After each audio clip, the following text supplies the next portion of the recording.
ಎಲ್ಲರಿಗೂ ನಮಸ್ಕಾರ. ಇವತ್ತಿನ ಈ ಚರ್ಚೆಗೆ ಸ್ವಾಗತ. ಇತ್ತೀಚೆಗೆ ನಡೆದ ಕೆಲವೊಂದು ಇಂಟ್ರೆಸ್ಟಿಂಗ್ ಬೆಳವಣಿಗೆಗಳ ಬಗ್ಗೆ ಮಾತಾಡೋಣ. ಆದರೆ ಅದನ್ನೊಂದು ಚಿಕ್ಕ ಜ್ಞಾನ ಪರೀಕ್ಷೆ ಥರ ಮಾಡಿದ್ರೆ ಹೇಗಿರುತ್ತೆ? ರೆಡಿನಾ? ಇತ್ತೀಚಿನ ಆಗುಹೋಗುಗಳ ಬಗ್ಗೆ ನಮಗೆಷ್ಟು ಗೊತ್ತಿದೆ ಅಂತ ಒಮ್ಮೆ ಚೆಕ್ ಮಾಡ್ಕೊಳ್ಳೋಣ ಅಲ್ವಾ? ಸರಿ, ಹಾಗಾದ್ರೆ ತಡ ಮಾಡೋದು ಬೇಡ, ಬನ್ನಿ ನಮ್ಮ ಮೊದಲನೇ ಪ್ರಶ್ನೆಗೆ ಹೋಗೋಣ. ಮೊದಲನೇ ಸೆಕ್ಷನ್ ಜಾಗತಿಕ ಒಪ್ಪಂದಗಳು ಮತ್ತು ಸಹಭಾಗಿತ್ವ. ಇದರಲ್ಲಿ ಭಾರತದ ಅಂತಾರಾಷ್ಟ್ರೀಯ ಸಂಬಂಧಗಳಿಗೆ ಸಂಬಂಧಪಟ್ಟ ಒಂದು ತುಂಬಾನೇ ಇಂಪಾರ್ಟೆಂಟ್ ಬೆಳವಣಿಗೆಯ ಬಗ್ಗೆ ಒಂದು ಪ್ರಶ್ನೆ ಇದೆ. ಸರಿ, ಮೊದಲನೇ ಪ್ರಶ್ನೆ ಬಂತು. ಭಾರತ ಮತ್ತು ಒಮಾನ್ ಈ ಎರಡು ದೇಶಗಳು ಸೇರಿ ಒಂದು ಮುಕ್ತ ವ್ಯಾಪಾರ ಒಪ್ಪಂದಕ್ಕೆ ಅಂದ್ರೆ ಫ್ರೀ ಟ್ರೇಡ್ ಅಗ್ರಿಮೆಂಟ್ಗೆ ಸೈನ್ ಮಾಡಕ್ಕೆ ನಿರ್ಧರಿಸಿವೆ. ಆ ಒಪ್ಪಂದದ ಹೆಸರು ಏನು? ಆಪ್ಷನ್ಸ್ ನೋಡಿ. A SAFTA, B CEPA, C ASEAN ಒಪ್ಪಂದ ಅಥವಾ ಡಿ ಬ್ರಿಕ್ಸ್ ವ್ಯಾಪಾರ ಒಪ್ಪಂದ. ಯೋಚನೆ ಮಾಡಿ. ಓಕೆ, ಸರಿಯಾದ ಉತ್ತರ option B, CEPA.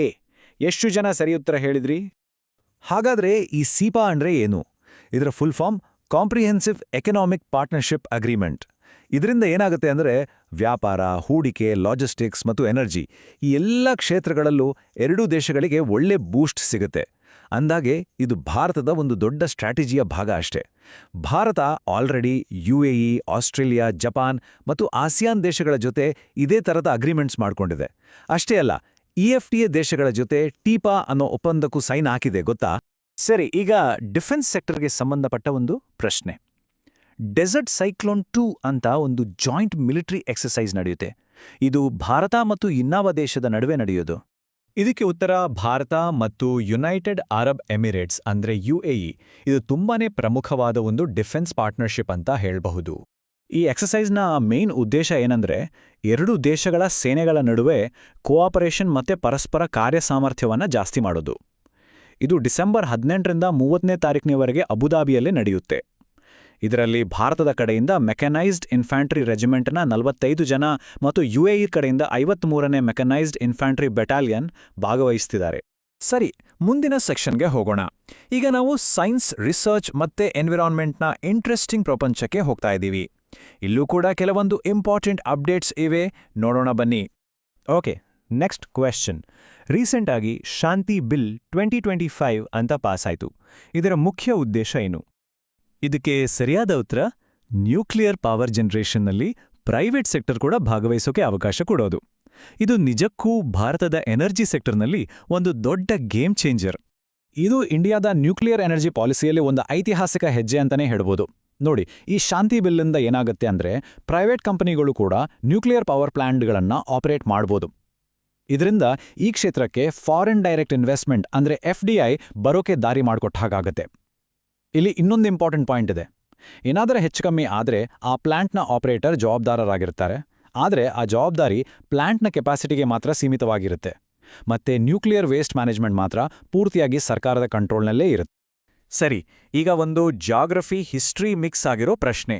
ಬಾಳೆಹೊನ್ನೂರಿನಲ್ಲಿ central coffee research institute ಅಂದ್ರೆ CCRI ಇದೆ ಅಲ್ವಾ? ಅದು ಯಾವ ರಾಜ್ಯದಲ್ಲಿದೆ? ಸರಿಯಾದ ಉತ್ತರ ನಮ್ಮ ಕರ್ನಾಟಕ. ಆದರೆ ಬರೀ ಉತ್ತರ ಹೇಳಿದ್ರೆ ಸಾಕಾಗಲ್ಲ. ಬನ್ನಿ, ಈ ಇನ್ಸ್ಟಿಟ್ಯೂಟ್ನ ಒಂದು ಇಂಟ್ರೆಸ್ಟಿಂಗ್ ಕಥೆ ಹೇಳ್ತೀನಿ. 17ನೇ ಶತಮಾನದಲ್ಲಿ ಬಾಬಾ ಬುಡನ್ರು ಭಾರತಕ್ಕೆ ಕಾಫಿ ತಂದ್ರು. ಆಮೇಲೆ 1925ರಲ್ಲಿ ಆಗಿನ ಮೈಸೂರು ಸರ್ಕಾರ ಇದನ್ನ ಒಂದು ಎಕ್ಸ್ಪೆರಿಮೆಂಟಲ್ ಸ್ಟೇಷನ್ ಆಗಿ ಶುರು ಮಾಡ್ತು. ಮುಂದೆ 1946ಅಲ್ಲಿ ಇದನ್ನ ರಾಷ್ಟ್ರೀಯ ಕೇಂದ್ರ ಕಾಫಿ ಸಂಶೋಧನಾ ಸಂಸ್ಥೆ ಅಂತ ಡಿಕ್ಲೇರ್ ಮಾಡಿದ್ರು. ಮತ್ತು ಸ್ಪೆಷಲ್ ವಿಷಯ ಏನಂದ್ರೆ ಬರುವ 2025ಕ್ಕೆ ಈ ಸಂಸ್ಥೆಗೆ 100 ವರ್ಷ ತುಂಬುತ್ತೆ. ಅಂದ್ರೆ ಸೆಂಟನರಿ ಸೆಲೆಬ್ರೇಷನ್. ಸರಿ, ಈಗ ನಮ್ಮ ಮುಂದಿನ ಸೆಕ್ಷನ್ ಆಡಳಿತ ಮತ್ತು ಆರ್ಥಿಕ ಸುದ್ದಿಗಳು. ಇಲ್ಲಿರೋ ಕೆಲವೊಂದು ಇಂಪಾರ್ಟೆಂಟ್ ಸುದ್ದಿಗಳನ್ನು ನೋಡೋಣ ಬನ್ನಿ. ಸ್ಪೋರ್ಟ್ಸ್ ಲವರ್ಸ್ಗೆ ಎಕನಾಮಿಕ್ಸ್ ಸಂಬಂಧಪಟ್ಟ ಒಂದು ಪ್ರಶ್ನೆ. 2026ರ ಫಿಫಾ ವರ್ಲ್ಡ್ ಕಪ್ ಗೆಲ್ಲೋ ಟೀಮ್ಗೆ ಸಿಗೋ ಪ್ರೈಸ್ ಮನಿ ಎಷ್ಟು ಗೊತ್ತಾ? ಗೆದ್ದ ಟೀಮ್ಗೆ ಸಿಗೋ ಅಮೌಂಟ್ ಬರೋಬ್ಬರಿ $50 ಮಿಲಿಯನ್. ವಾ! ಆದರೆ ಕತೆ ಇಲ್ಲಿಗೆ ಮುಗಿದಿಲ್ಲ. ಆ ಇಡೀ ಟೂರ್ನಮೆಂಟ್ನ ಟೋಟಲ್ ಪ್ರೈಸ್ ಫಂಡ್ ಎಷ್ಟಿದೆ ಗೊತ್ತಾ? ನಂಬೋಕೆ ಕಷ್ಟ. $655 ಮಿಲಿಯನ್. ಇದು ಫುಟ್ಬಾಲ್ ಆಟದ ಆರ್ಥಿಕ ಶಕ್ತಿ ಎಷ್ಟಿದೆ ಅಂತ ತೋರಿಸುತ್ತೆ.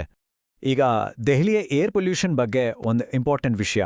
ಅಲ್ಲಿ ಸಿಕ್ಕಾಪಟ್ಟೆ ಪೊಲ್ಯೂಷನ್ ಕಂಟ್ರೋಲ್ ಮಾಡೋಕ್ಕೆ GRAP4 ಅಂತ ರೂಲ್ಸ್ ತಂದಿದ್ದಾರೆ. ಹಾಗಾದರೆ ಇದರ ಅರ್ಥ ಏನು? ಬನ್ನಿ ಈ ಟೇಬಲ್ನ ನೋಡೋಣ.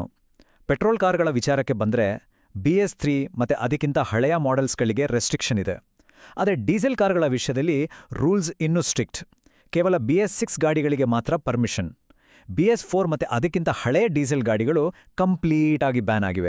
ಈಗ ನಾವು ಕೊನೆಯ ಸೆಕ್ಷನ್ಗೆ ಬಂದಿದ್ದೀವಿ. ಇದರಲ್ಲಿ ನಮ್ಮ ದೇಶದ ಆರ್ಥಿಕತೆಗೆ ತುಂಬ ದೊಡ್ಡ ಕೊಡುಗೆ ಕೊಡುತ್ತಿರೋ ಒಂದು ಇಂಪಾರ್ಟೆಂಟ್ ಸಂಸ್ಥೆ ಬಗ್ಗೆ ತಿಳ್ಕೊಳ್ಳೋಣ. ಪ್ರಶ್ನೆ ಸಿಂಪಲ್ ಆಗಿದೆ. MPDA ಅಂದ್ರೆ ಏನು? ಇದರ ಫುಲ್ ಫಾರ್ಮ್ ಏನು? ಇದರ ಸರಿಯಾದ ಉತ್ತರ marine products export development authority. ಇದು ವಾಣಿಜ್ಯ ಮತ್ತು ಕೈಗಾರಿಕಾ ಸಚಿವಾಲಯದ ಕೆಳಗೆ ಬರುವ ಒಂದು ಬಾಡಿ. ಇದರ ಮೇನ್ ಕೆಲ್ಸನೇ ಇಂಡಿಯಾದ ಸಮುದ್ರ ಉತ್ಪನ್ನಗಳ ಎಕ್ಸ್ಪೋರ್ಟ್ನ ಪ್ರಮೋಟ್ ಮಾಡೋದು. ಹಾಗಾದ್ರೆ MPEDA ಎಕ್ಸಾಕ್ಟಾಗಿ ಏನ್ ಮಾಡುತ್ತೆ? ಮೊದಲನೇದಾಗಿ ಸೀಫುಡ್ ಎಕ್ಸ್ಪೋರ್ಟ್ನ ಪ್ರಮೋಟ್ ಮಾಡುತ್ತೆ. ಆಮೇಲೆ ಕ್ವಾಲಿಟಿ ಮತ್ತೆ ಇಂಟರ್ನ್ಯಾಷನಲ್ ಸ್ಟ್ಯಾಂಡರ್ಡ್ಸ್ನ ಮೇಂಟೈನ್ ಮಾಡುತ್ತೆ. ಎಕ್ಸ್ಪೋರ್ಟರ್ಸ್ಗೆ ಟೆಕ್ನಿಕಲ್ ಮತ್ತೆ ಮಾರ್ಕೆಟ್ ಸಪೋರ್ಟ್ ಕೊಡುತ್ತೆ. ಸಿಂಪಲ್ ಆಗಿ ಹೇಳೋದಾದ್ರೆ ಫಿಶಿಂಗ್ನಿಂದ ಹಿಡಿದು ಆಕ್ವಾಕಲ್ಚರ್ವರೆಗೆ ಪೂರ್ತಿ ಮೆರೀನ್ ಪ್ರಾಡಕ್ಟ್ಸ್ ಈಕೋಸಿಸ್ಟಮ್ನ ಸ್ಟ್ರಾಂಗ್ ಮಾಡೋದು ಇದ್ರ ಕೆಲಸ.